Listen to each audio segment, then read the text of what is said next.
Sejam bem-vindos a mais uma aula aqui do nosso canal pro Enem. Para quem não me conhece, eu sou a professora Raquel Cardoso e hoje eu vou estar aqui falando dos ciclos biogeoquímicos. Em especial, nessa aula, nós vamos tratar o ciclo do hidrogênio e do carbono. Eu também fiz uma outra aula em que eu falo do ciclo da água e do oxigênio. Então, depois que você assistir essa aula, procura aqui no nosso canal a aula do oxigênio e da água para você assistir, ficar craque, saber tudo de ciclo biogeoquímico. Então, pode chegar para cá que a professora vai te explicar tudo para você ficar craque. Bom, pessoal, primeiro vou aqui apresentar a vocês o que é um ciclo biogeoquímico. Bom, um ciclo biogeoquímico é um processo em que vai ter uma renovação constante de alguns atores. E esses atores a gente vai ter os seres vivos, como plantas e animais, humanos também. A gente vai ter o meio ambiente, que é o nosso ecossistema, a nossa hidrosfera, e essa parte vai ser chamada de gel. E temos ainda os elementos químicos que estar presentes no meio, que é a parte química, como hidrogênio, carbono, oxigênio. Então, esses três conjuntos vão formar um ciclo biogeoquímico. E aí a gente vai falar nessa aula, primeiramente, do ciclo do carbono. Bom, pessoal, o carbono ele é muito importante para nós, porque ele faz parte da constituição das moléculas orgânicas. Então, a gente só pode dizer que uma molécula é orgânica se ela tiver um átomo de carbono na sua composição. A maioria das moléculas vão ter átomos de carbono na sua composição. Outra coisa muito importante, o carbono ele vai estar presente no ambiente, combinado junto com o oxigênio, galera. E ele vai formar moléculas de gás carbônico ainda, que vão estar presentes na atmosfera ou vão estar dissolvidas nas águas dos mares, dos rios e dos lagos, tá bom? O carbono, ele passa, pessoal, a fazer parte da biomassa dos seres vivos, ou seja, parte das nossas células e moléculas, através do processo de fotossíntese. Como assim, professora? Através do processo de fotossíntese. Eu trouxe esse esqueminha aqui para mostrar para vocês. Eu tenho aqui uma árvore, tá certo? Eu tenho um ser vegetal, um ser autrótrofo que faz fotossíntese. E aí a gente sabe que esse ser vegetal, ele vai puxar o gás carbônico que está na atmosfera para poder produzir outras matérias, como glicose, carboidrato. E aí ele vai fazer a parte de renovação do ar, ele vai fazer essa fotossíntese. Depois que ele incorporar esse gás carbônico nos tecidos dele, vai ter dois processos. Eu vou ter um ser heterotrófico, que vai se alimentar dessa planta, e ainda eu posso ter a decomposição. Quando essa planta morrer, o carbono vai voltar novamente ao solo e, consequentemente, quando ter a decomposição dessa planta, as bactérias que vão fazer a decomposição, as bactérias e os fungos, vão deixar o gás carbônico, o carbono, livre novamente na atmosfera. Então, eu tenho uma planta aqui, eu tenho um animal, e eu também tenho um carbono que pode vir da combustão. Por exemplo, eu tenho aqui uma casa, pessoal, e essa casa está saindo uma fumacinha na chaminé, então provavelmente tem um fogão de lenha, uma churrasqueira, e aí está saindo essa fumacinha daqui, que também tem carbono presente. Então, esse carbono ele está indo para a atmosfera, está sendo liberado, e aí vamos ter novamente esse ciclo de se incorporar pelas plantas, pelos animais, novamente voltando à atmosfera. Muito tranquilo, né? Vamos aqui então olhar as emissões de carbono na atmosfera. O Enem, ele cobra bastante essa parte de carbono relacionada à molécula, mas também cobra relacionada aos impactos ambientais. Então vamos dar uma olhada aqui. O carbono, ele pode ser originado, na verdade ele é originado 79% pelo processo de respiração, pessoal. Ele ainda é gerado pela queima de material orgânico, como combustíveis fósseis, a gente tem a gasolina, o querosene, o óleo, o diesel. Então, quando você está lá no seu carro, no carro do seu pai, da sua mãe, no ônibus, no Uber, o carro está soltando aquela fumacinha. E aquela fumacinha é dióxido de carbono misturado com outros elementos que vão acabar na nossa atmosfera, tá certo? E ainda a gente pode ter também carbono no resultado de atividade vulcânica. A gente sabe que é muito pouco, mas existe carbono vindo de atividade vulcânica. O gás carbônico presente na atmosfera é um importante componente do efeito estufa. E aí a prof vai ensinar para vocês como é que o carbono vai se aliar com outra molécula muito importante também. E ele vai fazer essa parte importante do efeito estufa, tá certo? A questão preocupante é a intensificação do efeito estufa em relação aos níveis atuais. Como assim, professora? Eu trouxe aqui para vocês algumas emissões de CO2 de 150 países, tá certo, pessoal? E essas emissões representam 48% do total de emissões de carbono do mundo, tá ok? Então eu tenho aqui um gráfico de pizza, tá certo? E eu tenho uma coisa muito interessante para vocês. A gente sempre acha que quem polui mais são os países menos desenvolvidos, não é isso? A gente tem isso na cabeça, que os países menos desenvolvidos poluem mais, que não são adiantados tecnologicamente, então eles poluem mais. São, vamos dizer assim, a gente sempre tem isso na cabeça, essa ideia. Só que essa ideia é uma ideia erroneamente, porque quanto mais desenvolvido, quanto mais o país tiver acesso à matéria-prima, quanto mais o país tiver tecnologia, as coisas vão se tornando descartáveis. Então, eu tenho aqui, no meu primeiro lugar de emissor de gás carbônico, eu tenho a China com 13,9%. Por que a China, professora? Vai dizer que você nunca comprou nada que vem da China. Geralmente, a China é um país muito desenvolvido. A China é um país que fabrica muitas coisas que a gente usa. Fabrica muitas matérias-primas para tecnologias, para utensílios, entre outras coisas.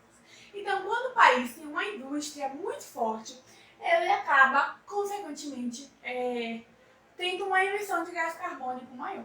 Em segundo lugar, eu tenho a Rússia, que também tem uma indústria muito forte. Eu tenho a Índia, tá certo? Eu tenho a Ucrânia, a Polônia, a África do Sul, o México, eu tenho o Irã, tenho a Coreia do Sul, que também é um país muito desenvolvido. E por último lugar, eu tenho o Brasil. Tá ok, pessoal? Vou aqui explicar para vocês, nesse meio aqui, nesse mapa mental, do ciclo do carbono. É como se fosse um bônus aqui para aula. Então, repare, ciclo do carbono. Eu tenho o carbono, o gás carbônico, que está disponível na atmosfera, tá certo? Em que as plantas, novamente, vai puxar aqui pela fotossíntese e aí vai utilizar esse gás carbônico na construção da matéria vegetal. O vegetal sintetiza a matéria orgânica, que vai ser composta na dieta dos herbívoros, a vaquinha que eu tinha falado para vocês no esquema. Novamente, esses herbívoros e as plantas vão entrar em decomposição e as bactérias e os seres microscópicos vão restituir o carbono ao meio. E aí ele volta em forma de monóxido de carbono.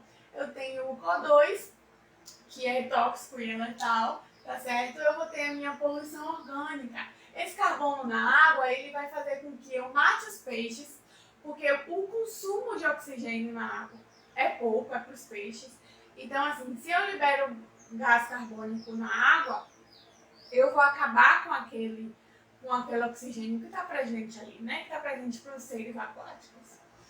E aí, eu ainda posso ter também os combustíveis fósseis, que através da queima, ou seja, o motor ali do carro, está liberando o gás carbônico, porque está tendo aquela queima de combustível dentro do motor. As indústrias também. Eu tenho a respiração celular, tá certo? Então, quando eu estou respirando a minha respiração pulmonar, eu estou botando gás carbônico para fora. As respirações, alguns processos metabólicos colocam gás carbônico no meio extracelular também. Então, tudo isso envolve o ciclo do carbono. E para saber se você ficou craque em carbono, a gente vai dar uma olhada nessa questão. É uma questão muito simples, foi uma questão do Enem, tá certo?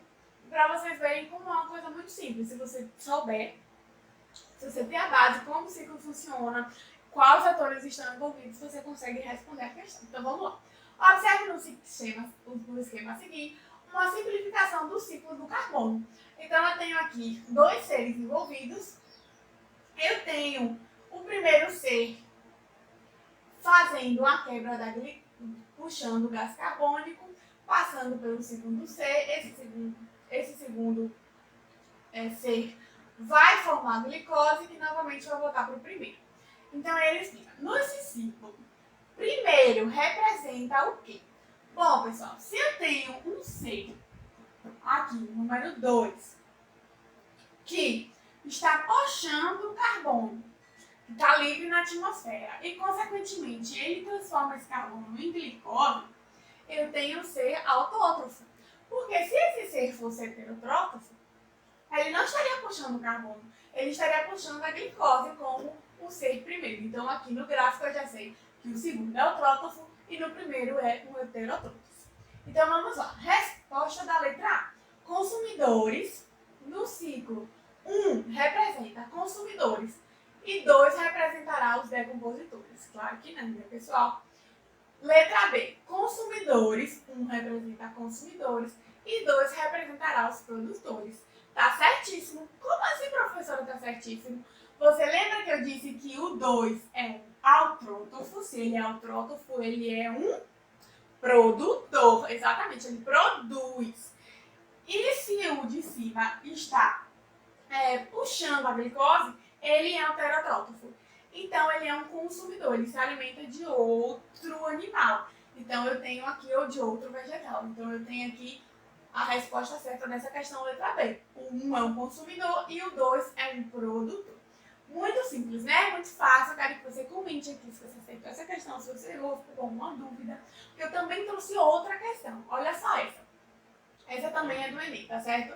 A partir da Revolução Industrial, o teor de gás carbônico, ou seja, CO2, era em torno de 265 ppm, ou seja, partes por milhão. Sofreu um aumento na ordem de 25%. Estima-se que em 2050, se mantidas as taxas atuais de emissão de gás carbônico, sejam atingidos teores entre 550 e 650 ppm, que é a medida utilizada, né, para medir as emissões de carbono. Qual a alternativa que aponta, respectivamente, a principal causa do aumento de CO2 atmosférico e uma possível forma de redução desse fenômeno? Então, a questão está me dizendo que depois da Revolução Industrial, teve uma taxa de cerca de 25% de aumento nas emissões de carbono e que os especialistas estimam que, em 2050, essa taxa de emissão de carbono vai estar entre 550 e 650. Então, a questão me pergunta, qual alternativa aponta, respectivamente, a principal causa do aumento atmosférico? Então, vamos lá. Letra A. Desmatamento na Amazônia e reflorestamento em larga escala. O desmatamento até seria, mas se eu desmato e restauro aquela flora, por exemplo, eu desmato e já vou plantando, então não vai ser um desastre, né? Uma degradação ambiental tão grande assim. Uso de gases contendo CFC e erradicação da energia nuclear. Bom, a gente já sabe que os CFCs foram proibidos. Hoje é muito pouco a gente ter CFC em qualquer produto utilizado, tá certo? E a erradicação da energia nuclear, tá ok? Hoje a gente tem energia nuclear, mas não são tantas usinas assim espalhadas pelo mundo. Letra C. Aumento das áreas cultivadas e campanhas de educação ambiental. Claro que não, né, pessoal? Essa aqui está ajudando a reduzir, não está ajudando a aumentar. Letra D. Queima de combustíveis fósseis e reflorestamento em larga escala. A letra D está certíssima, porque hoje em dia, no tempo atual, o que mais pesa para as emissões de carbono é a queima de combustíveis fósseis, porque eu tenho carvão, eu tenho diesel, eu tenho gasolina, eu tenho queima de cana-de-açúcar, eu tenho muitas coisas. E todos esses combustíveis fósseis vão contribuir mais do que as outras opções para o aumento de gás carbônico. Tá ok, pessoal? Então, vamos lá. Ciclo do nitrogênio agora. Bom, o nitrogênio, gente, ele é presente na atmosfera e ele vai ser encontrado na forma de gases. E ele vai representar 79% dos gases presentes na atmosfera. Como assim, professora? Dos gases da minha atmosfera, o nitrogênio é 79%, tá ok? Esse nitrogênio, ele vai fixar e incorporar a matéria viva dos seres vivos, o nitrogênio atmosférico. Então, assim, as plantas, os animais, as bactérias, eles vão fixar e incorporar esse nitrogênio na sua matéria orgânica, por meio de processos metabólicos. Vamos lá. O ciclo do nitrogênio garante a ciclagem desse elemento no ambiente, disponibilizando para os seres vivos, liberando depois novamente no meio.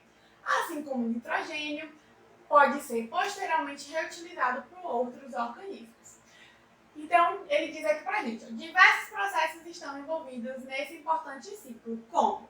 Então, dentro do ciclo do nitrogênio, eu tenho 4 etapas, que são muito importantes.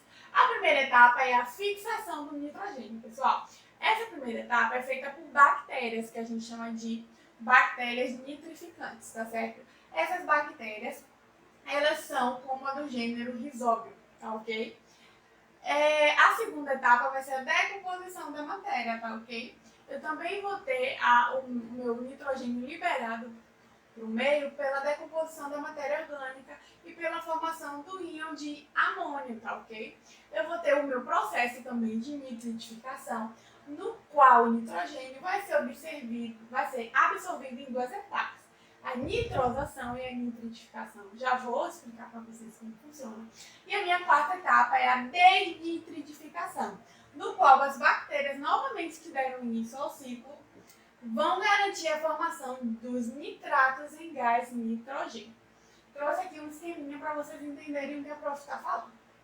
Eu tenho o meu nitrogênio atmosférico, e aí os meus animais e as minhas plantas não conseguem utilizar o nitrogênio na sua forma pura, na sua forma como está aqui na atmosfera.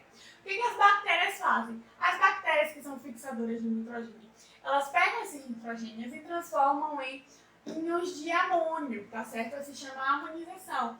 E aí, a partir desses íons de amônio, as plantas conseguem utilizar o nitrogênio que foi restaurado em amônio nos seus processos metabólicos para incorporar os seus tecidos, né? Consequentemente, se as plantas fazem isso, os animais comem as plantas, eles também vão incorporar nos tecidos. Consequentemente, os animais que comem animais, que são os carnívoros, também vão incorporar os íons de amônia nos seus tecidos. E depois disso, professora, o que acontece? Depois disso, vai acontecer a decomposição, ou seja, aquele ser autótrofo, a planta, vai morrer, vai entrar em decomposição. Ou o animal que comeu a planta vai morrer e vai entrar em decomposição. Novamente, os seres, as bactérias, que se chamam desnitrificantes, vão pegar aquela amônia que está presente no tecido do ser vivo e vão transformar ela novamente em nitrato. Esse nitrato novamente vai ser liberado na atmosfera e aí o ciclo começa tudo novamente. Outro esqueminha mais fácil aqui para vocês. Eu vou ter a fixação, tá certo? Do oxigênio. Aqui eu vou ter a fixação, em que as bactérias vão transformar o nitrogênio nessa molécula de amônio, ou seja, vai ter a amonificação. Depois eu vou ter a nitrificação, tá ok?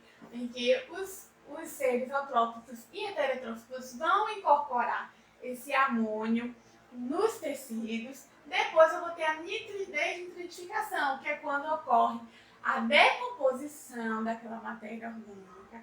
E as bactérias desnitrificantes vão transformar novamente os íons de amônio em nitratos para ser devolvido ao meio ambiente, ao ar, né, à atmosfera. E aí eu tenho uma coisa muito importante para vocês, que são as chamadas chuvas ácidas, que tem a ver com nitrogênio. Então vamos lá. Nitrogênio e os impactos ambientais.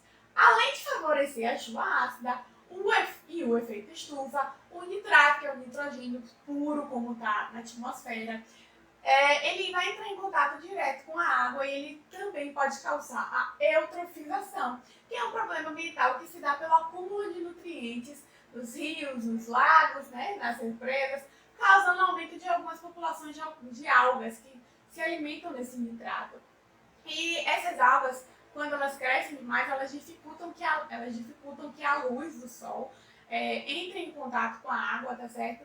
isso vai ocorrer e vai causar menos disponibilidade de oxigênio naquele rio, naquele lago, no ambiente aquático, e vai fazer com que algumas espécies morram, tá ok? Algumas espécies mais sensíveis morram.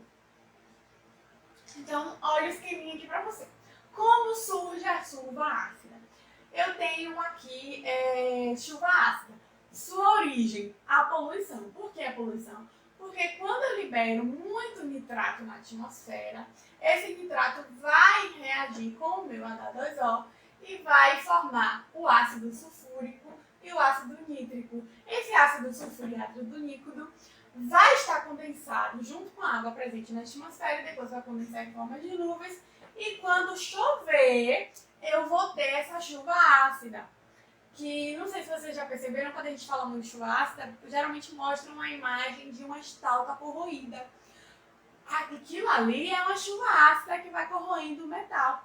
Não só faz mal para o metal, mas também como faz mal para as florestas e lavouras, porque se é uma chuva rica em ácido sulfúrico e ácido nítrico, vai corroer as plantas, vai corroer a lavoura, então vai empobrecer o solo. Tudo isso aí vai afetar e também, é claro, que afeta a água, causando eutrofização para aquelas bactérias, para as algas que vão crescer, vai afetar a disponibilidade de oxigênio e, consequentemente, as espécies aquáticas vão morrer, tá certo, pessoal?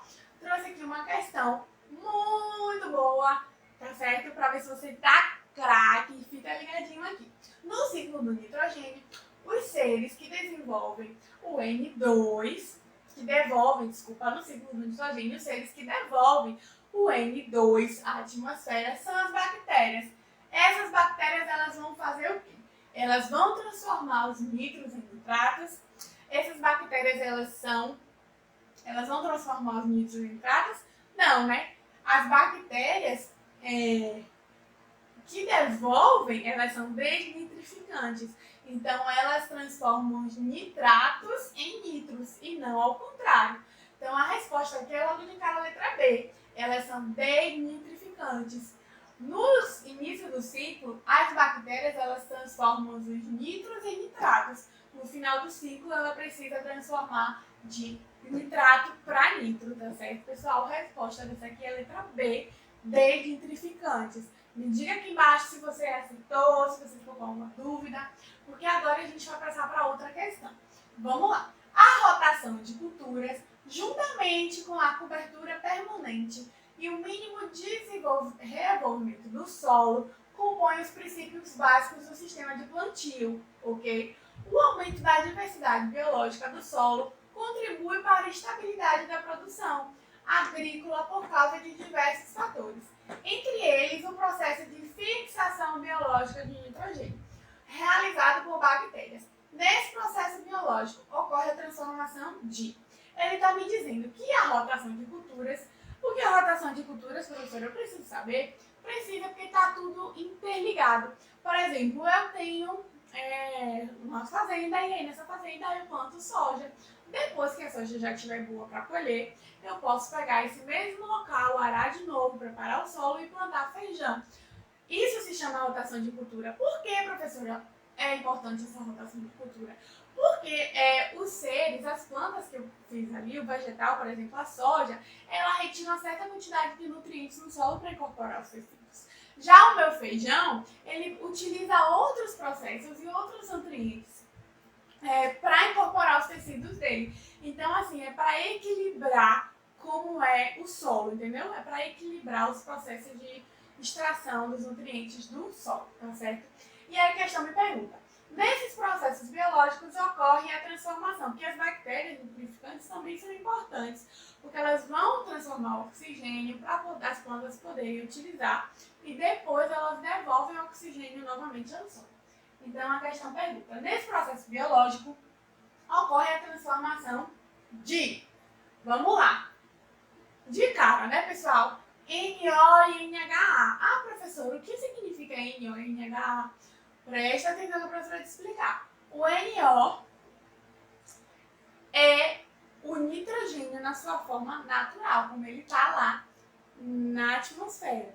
Essas bactérias, elas vão pegar o NO e vão transformar em NHA. O que é NHA, professora? Amônio. Então elas vão transformar em átomos de amônios para as plantas, para os vegetais poderem utilizar e incorporar nos seus tecidos, tá certo, pessoal? E aí no final do ciclo, lembra que eu falei para vocês que no final do ciclo as bactérias vão fazer o procedimento inverso. O Na vai ser reposto em NO. Se você comentou, se você acertou, ficou com dúvida, comenta aqui embaixo que a professora lê depois, tá certo, pessoal? Bom, resposta dessa questão foi a letra A.